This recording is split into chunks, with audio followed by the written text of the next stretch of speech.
Hi, I'm John. And I'm Cecilia. Welcome to Crazy Cat Paranormal Speaks. Hey, Crazy Cats. Welcome back to another episode of Crazy Cat Paranormal Speaks. I am not going to be doing my big, long, rambling anything because these guys need no introduction. I want to welcome to the show Dave Tango and welcome back Steve Gonsalves. Hey, guys. Hello, hello. Thank you. Thanks for having us. How y'all doing? Doing well. Great. Doing well. How are you? I'm here. That's all you need, right? So how was DeadCon? Ooh, DeadCon was fun. You know, we met a lot of great people, and we got to talk about the paranormal. We had a bit of a panel there. Oh, cool. And just chatted about all things that we have coming up and the field in general, and it was a lot of fun. Yeah, people were really sweet there in Fort Wayne. Yeah, a lot of nice people. Yep, in the Fort Wayne area. Yep. Was there a big crowd? I know a lot of people who went. We did not get to go. Yeah, you know, luckily our panel was pretty jammed, and we had a decent line going the whole weekend. And awesome. Yeah, we were off stuck in our own little sort of hallway there, but I could see we were having a lot of fun. The Destination Fear gang, they were having a lot of fun, and yeah, it was awesome. I'm going to be honest, Destination Fear is my guilty pleasure. Shh. Us too. Don't let it be a guilty pleasure. It could just be a pleasure. They're just so adorable. You can't not like them. Oh, they're amazing. All of them. They are, without a doubt, the nicest dudes. Like, they've become really close friends, and yeah, they're awesome. And Chelsea. And Chelsea. Yeah, Yes. I just I've only gotten a chance to hang out with Chelsea like once, and it was at DeadCon. But Dakota and Alex and Tanner, we've hung out a bunch of times, and they're all super awesome. Great people. You know, it's a refreshing show because it's not necessarily about the paranormal. There is some paranormal element to it, but it's also about the history and everything else. So, Right. Yeah, I kind of sneak them in when I can. All right. So I'm going to just throw this out there. We are TAPS, we are Ghost Hunters, we are Ghost Nation, and we are Ghost Hunters. What are we officially called for this season? This is Ghost Hunters. Yeah, this coming up is Ghost Hunters, October 31st, and yeah, we're doing that again. TAPS. Awesome. And it's been great. We have the TAPS van back. I saw that. And, yeah, driving around. Old Bessie. Old Bessie, Tango calls her. And Gotta have a name. Oh, yeah. She's a part of the team. Yep. Always has been. Cool. So what season would this be with all of it that's going on? Because it's not season 3, it's not season 15. No, you know, this, I mean, honestly, we are considering it season 1. Awesome. But I think that, you know, in the sort of TV world, I believe they're calling it season 14. Okay. Yeah, I'm pretty sure. Like if you look up Discovery Plus, that sort of thing, I think they're going to say it as a season 14 because they have the whole back catalog there, and they don't want to confuse people. Right. But you know, personally, us as TAPS, Jason, me, Tango, Sherry, and all the gang we have coming along with us, we're considering it season 1. Awesome. So what can folks expect from this season? Oh, man, in my opinion, some of the best evidence we've caught in a long time. Experiences, amazing. New equipment, amazing places, some revisits. Exciting. Oh, man, I can't wait for everybody to watch. It's going to be amazing. No spoilers? No spoilers. Nope.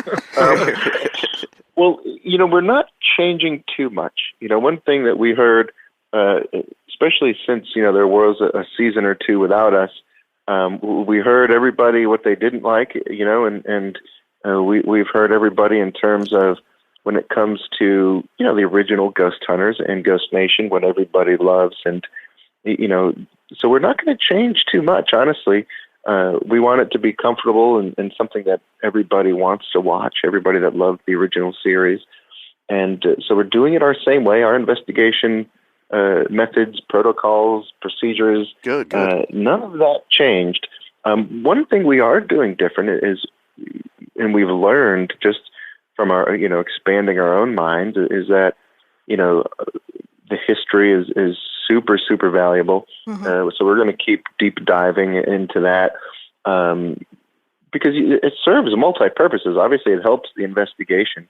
But another thing it does is it helps the location. We end up, every single case, we end up fixing the history for them and telling them things they don't know, or, because they'll have, and it's sad because people will go on tours in town and it'll go in the newspapers and in the history books and in the school books as, certain things happening. And when we dig into the research and do the dive that we do, we find that a lot of it is inaccurate, or they just didn't know a lot, and we get to fix the history for them. Oh, cool. And that's really awesome. Yeah. Mm.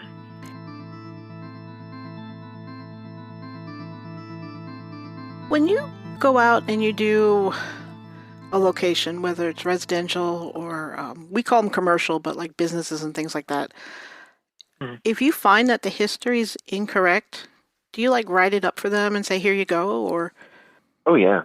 Yeah. We always present it to them orally, and you'll see that part on the show.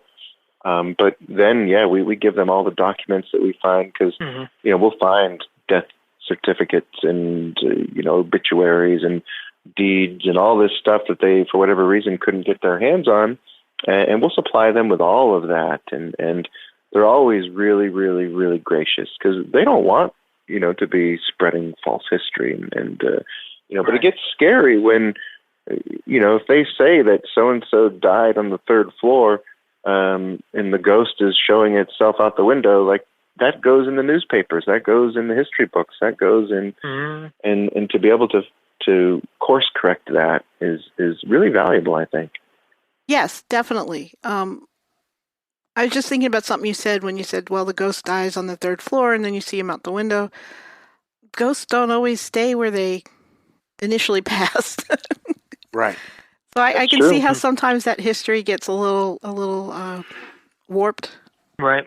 Oh, yeah, it does. Either warped or sometimes just blatantly made up, I was trying to avoid that. Well, it is, and sometimes they'll try to fudge the history to really mold to their paranormal stories, and that's not, sensationalize it. Yeah, just one off the top of my head is St. Albans. It's an awesome place, but they would always say that somebody was, killed with an axe, and then the axe is still there and all that. And it's I know the person that bought the axe at the hardware store. There's no axe.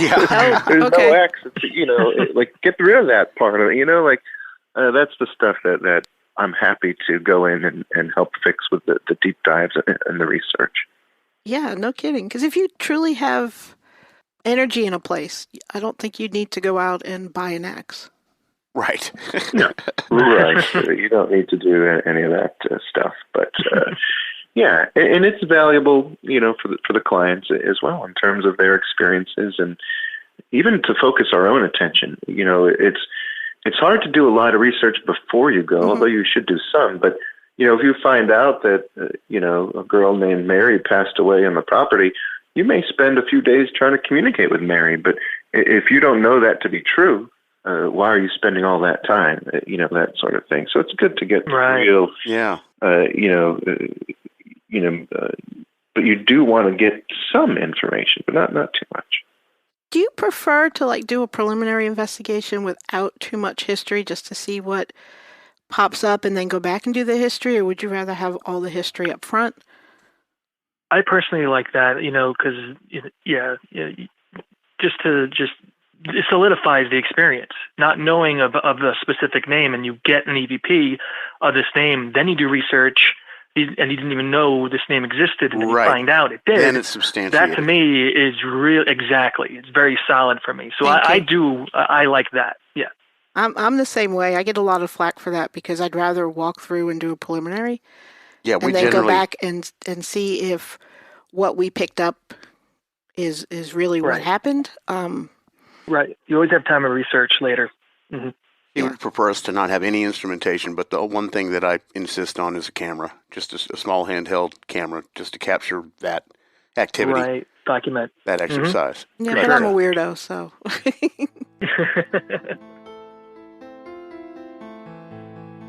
I have a question for you from our Facebook group. All right. And this goes out to either one of you or both of you, whoever feels like answering. The question is, they always look like they are composed, but have they ever been truly scared during an investigation? Ooh, good question, and Yes. thank you for the compliment. Well, We have been startled. scared. Yeah, sorry. Yeah, startled's the word. For both of us, I would say creeped out with history. Sure, yes. Scared would be from animals. You know, if something in the wall like we didn't know was there, a bat. Oh, You know, yeah. a raccoon. That's scary to me. It's something physical that can hurt you. You know. right. I think you guys did one way back when where there were snakes in the attic or snakes in the wall or something. Oh my God! Yep. I was with Jay up there in the attic, and we just found all these really big snake skins. I remember that. And yeah, we just kept counting them, but just kept going and going. It's like they're in the walls, and that actually explained a lot of the activity that the clients were having. They were hearing things in the walls, and I was more afraid because we all love dogs, and I have 3 Chihuahuas myself. They had a little small dog, and I'm like, you gotta get this dog out of here, or get this fixed with these. Yeah. We definitely let him know about it, and he's like, all right, we are gonna get this fixed. So I'm glad we were able to help that way. But it was pretty terrifying finding all these crazy skins. Oh, yeah. Did you ever walk into an investigation with something like that and just automatically nope and walk out? No. I mean, no. Because I think Because the if snakes people might have been usually- my nope. It's tough because, I mean, if we were just going and investigating for our own fun, maybe, but there are people who are calling us, for help. Yeah. So if we're to just say, oh, but this isn't for us, and plus, we travel quite a distance. And, Right. We A bring lot a of whole camera crew. People committed. Yeah, I was going to say a lot of commitment Yeah. from a lot of different entities. Yep. But, recently, actually, in an episode that'll air in this season of Ghost Hunters coming up, Tango and I did get pretty scared. We actually jumped, and, something, I can't really say, but something rushed us. And we definitely got quite startled and jumped back. And I think that would probably be the closest to being scared. When it comes to the paranormal, it's intriguing, not scary. There are times when, I'll be on the 3rd floor of a place all by myself and walking around at 4 a.m. Like, should I be doing this? This could be a little, but we do it anyway. Well, depending on the place, I think I'd be more nervous about people than I would anything else. Yes. Right. That's absolutely right. But you guys mostly do popular, residences and active businesses and things like that. That's what you mostly air. Well, it's always different. Original Ghost Hunters, we did a lot of private residences and sprinkled in the occasional, big place.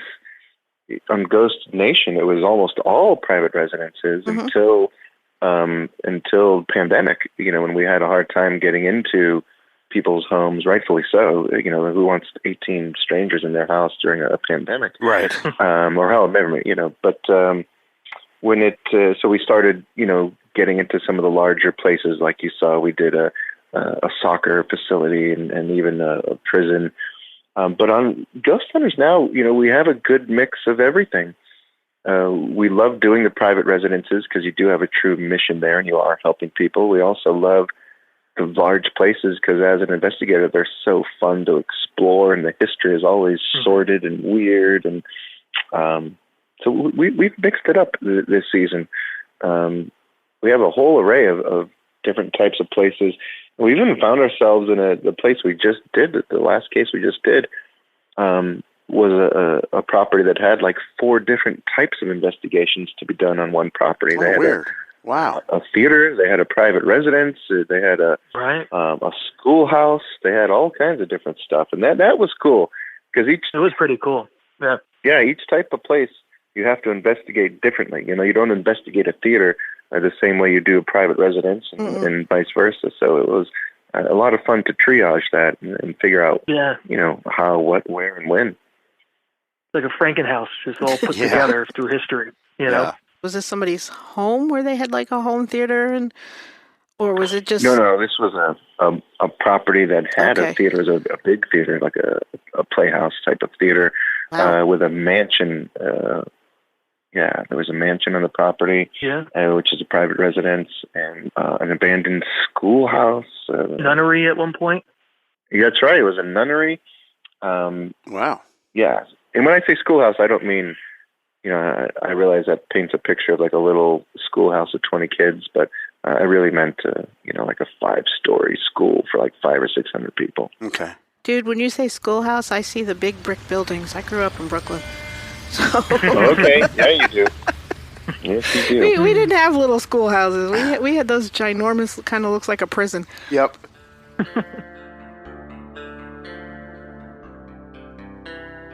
Okay, I have another question from our Facebook group. All right.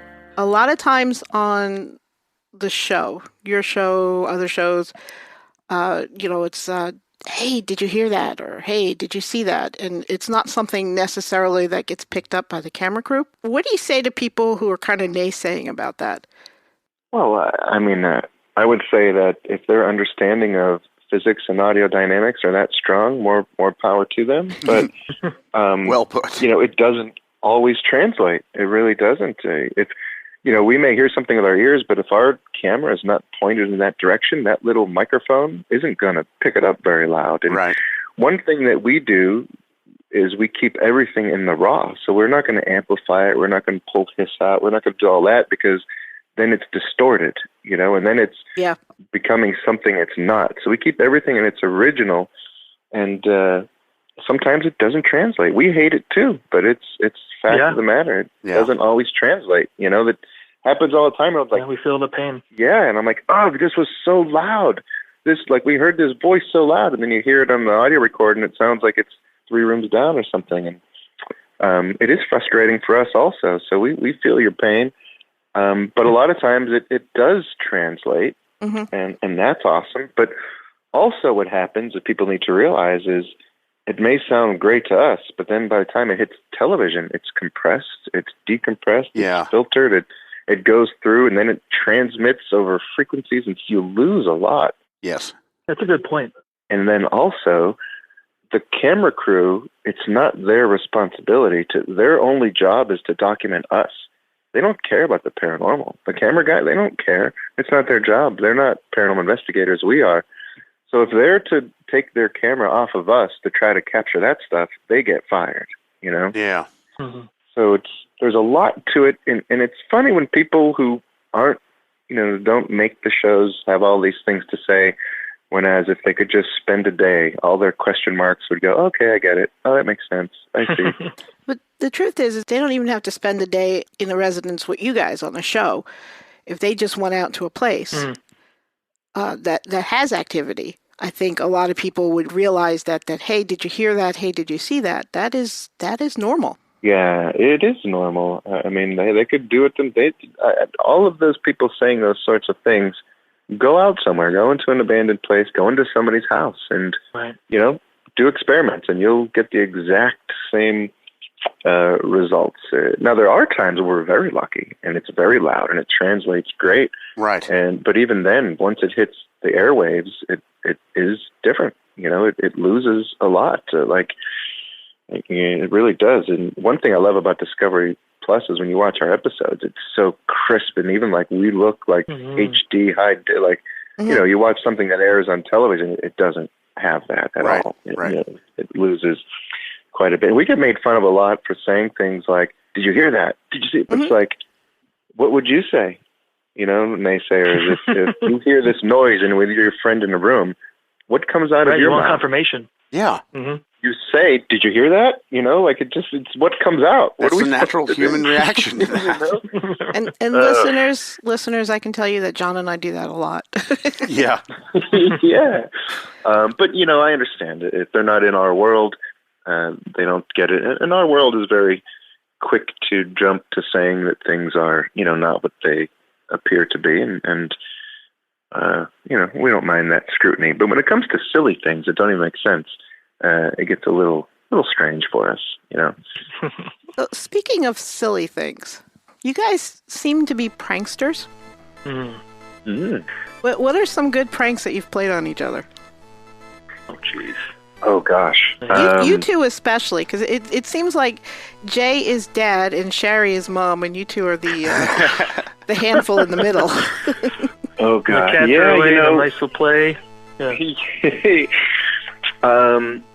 Yeah. We do prank each other a lot. It just happens. You know, it just happens. People think that we do it for television, but it just happens. Like, even if Tango and I are alone somewhere, it's like, I'll bet you to do this. Go do this. What are you doing? It just happens. I'll prank him. He'll prank me. But don't let television fool you, too. Like, Jay is quite a prankster. He has quite a sense of humor. You know, if they decide not to put that on the episode, that's not his fault. But yeah, we all prank each other and have fun. I mean, we're a family, you know, and we like Steve said, we have fun on the road. We're always pranking each other, always having fun. You know, if you don't, you're going to go crazy. Yeah. You know, you got to have fun. I was going to say you have to. Yeah. I used to do some of that for music, and you know, you end up like you are a family. Right. You're that closely associated with that group of people, and yeah, you have to.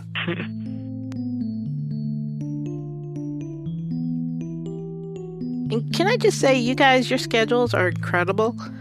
I mean, just absolutely incredible. I don't know how you do it.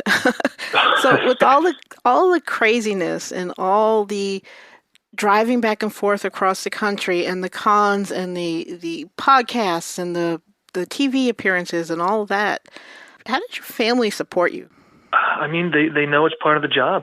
You know, they understand, and they're very happy. You know, I mean, for me personally, you know, my wife loves it. She loves that I'm having a good time. I'm doing what I love to do. So yeah, my family couldn't be happier. I just have a cat. You know, so she doesn't mind too much. Yeah, she's the best. She's an absolute dreamboat, and I love her so much. But she's still, you know, I'm lucky where she can't give me crap. Like, she can't call me. She can't.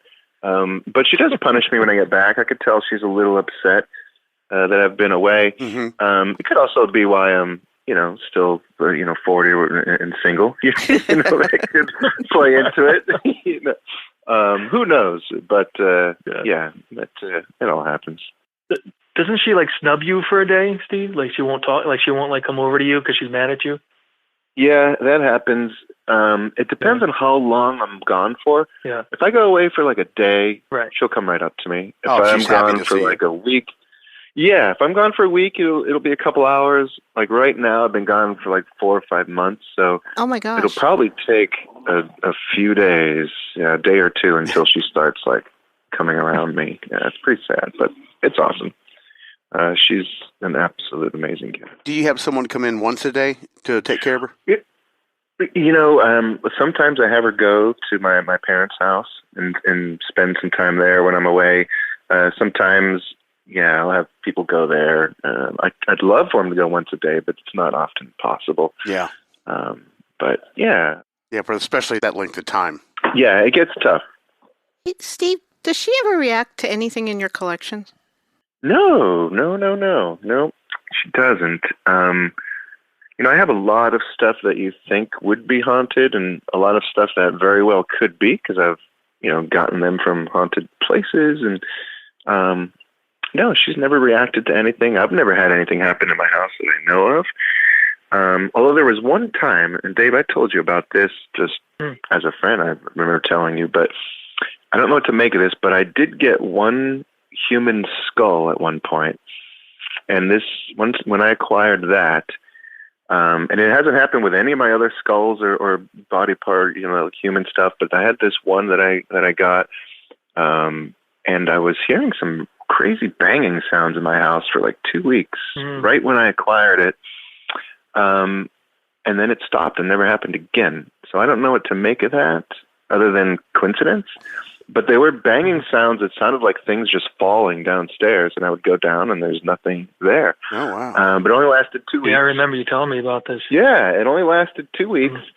And I still have the skull, and it's, I've had it for 2 years and nothing. But that's the only thing ever. And I have, at least, 7 or 10 skulls, and never anything like that. But no, she doesn't react to anything like that. No. I'm still stuck on these skulls and other body parts statement. My antennas wiggle a little bit on that. Oh, well, just, like skeletons and arms and legs and jaws and femurs Sure. and fibulas and mandibles, the normal things. Of course. Yes, I do have a mandible collection, actually. I thought Steve was the normal one. I'm very normal. I'm just tuned into the, I guess the darker side of life there. But without darkness, I'm a loving Catholic man who loves my cat and all things beautiful, including flowers. You summed it up pretty well. John can't complain about my doll. We have a haunted doll. Oh. And she moves around. Yeah, she moves. If we try to do an ITC session, we will get direct responses from her and whatnot. But my cat hates her. Oh no! Oh my God! Yeah, he will go after her if I let her anywhere near him. So if she's within his reach, he goes after her. He tries to drag her off by her hair. So we've got her up on a shelf. But John, you can't complain about Dawn because at least she's not a human skeleton. That's true. See, and I thought I was weird. I collect guitars. He collects guitars, but still, that's. How about you? How about you, Tango? What do you collect? I collect video games, and a lot of times magic, not real magic, illusions, things like that. Cool. I've done magic throughout my life. I don't always perform them. I know Steve, for many birthdays, he's gotten me many gifts of magic tricks, and I don't always perform them. But I like to collect them. I like to have them, and then someday get around to performing them. Oh, I'd love to see a magic show with you. That would be awesome, yeah. You got it. Yeah, Dave is a tremendous magician. He's a great magician, sleight of hand, all the stuff you can imagine that a magician, stage illusions, whatever. He's great. But I haven't seen a new trick in 15 years, for being honest. But I see him buy all kinds of magic tricks, learn things, read books. I've bought him things, and I haven't seen a new trick in 15 years. You're right. I owe it to you, at least, Steve. I owe it to you.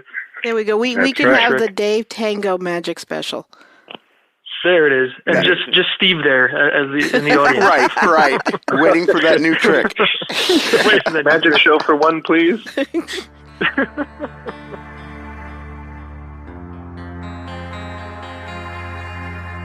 Hey, Tango. Steve was a policeman, and Jay was a plumber. Shari does real estate. You were 19 when you started with this group. Yes. So you didn't really have a before. What did you want to be when you grew up? Oh, well, I mean, I didn't really know, to be honest with you. Again, going back to magic, I was, when they picked me up, I was kind of, fully into it at that time. That's when I was doing all these crazy tricks. I don't know if I was ever going to be an actual stage magician or professional magician, but I know I had a passion for it. I didn't really, I know when I was a little kid, like a little kid, I wanted to be an archaeologist. But I just liked digging. I liked finding things, treasure hunting, stuff like that. But as far as a profession, I didn't really know. I know I did go to school for a little bit for some writing, like print journalism, but it wasn't for me. So yeah, I was like, when they called me to join them, I was literally at a crossroads. I did not know what I wanted to do, and they kind of filled that void for me. And now I'm doing what I love to do. Perfect. And your dad was law enforcement also, wasn't he? Yes, he was. And he's actually the reason I got into the paranormal, because he would always tell me and my brother, who is now a police officer, he's been a police officer as well. He would tell us stories of things, true stories of things that would happen to him and other officers that he knew, in the field. And back then, especially, Steve always says, you weren't really able to talk about things like that, especially from an authoritative position. Mm-hmm. So hearing this from my father growing up, I was like, wow, this is real. I want to know what makes this stuff tick. Why is this happening? My dad is really a big influence for me for what I'm doing now. And when you say they picked you up, were they doing a drive-by? grabbed you out of a candy Yeah, store? I was living in a cardboard box in New Jersey, and they're like, "Who's this guy?" No, so yeah, so it was me and my one friend a long time ago. We had our own little paranormal investigative team, and it was just us, just the two of us, really. And we had a case in New Jersey where I used to live, and it was a friend of mine. It was her house, and there were some crazy things happening there, and we needed help. And my friend somehow was able to get in touch with them. This is, I believe, during first season, second season. I don't remember exactly. It was early, maybe second season. Yeah. Yep. And they were like, you know what? We'll give you guys a shot. I think you guys were in like New York City, Steve, and you know, like, we're just a town away almost, a state away. So they let me and my one friend be guests on that one episode. And they gave me a trial run later. They're like, hey, we're actually looking for somebody kind of like you, and I haven't messed up since. Nice. I guess. Blink twice if you need help.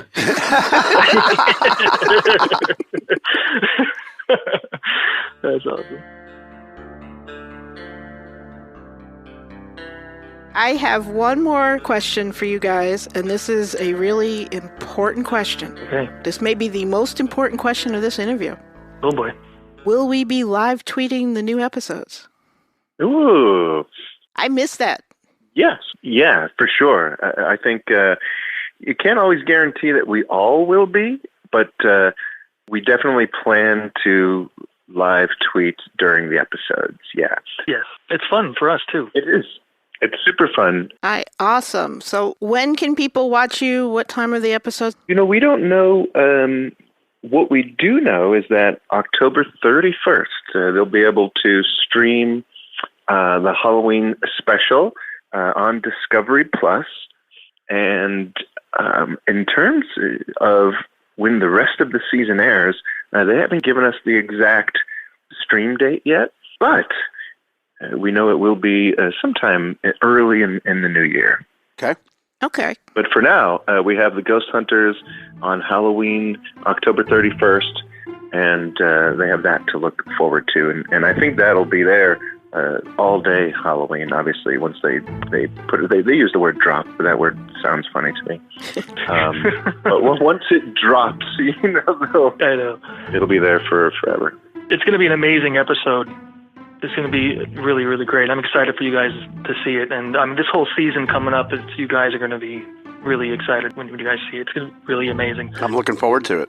We are looking forward to it. I will not lie. I will say I got Discovery Plus just so I could watch you guys.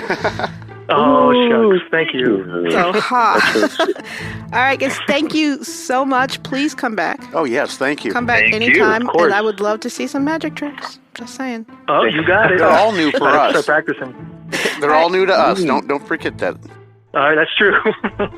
You guys have a great evening. Thank you. You as well. You too. Thank you for taking the time to talk to us. Our pleasure. Oh, thank you. All right. Take care. Bye-bye. Hey, if you like what you hear, and how could you not, we are freaking adorable. Check us out as Crazy Cat Paranormal on Facebook, YouTube, Instagram, and Twitter. The links will be in the show notes.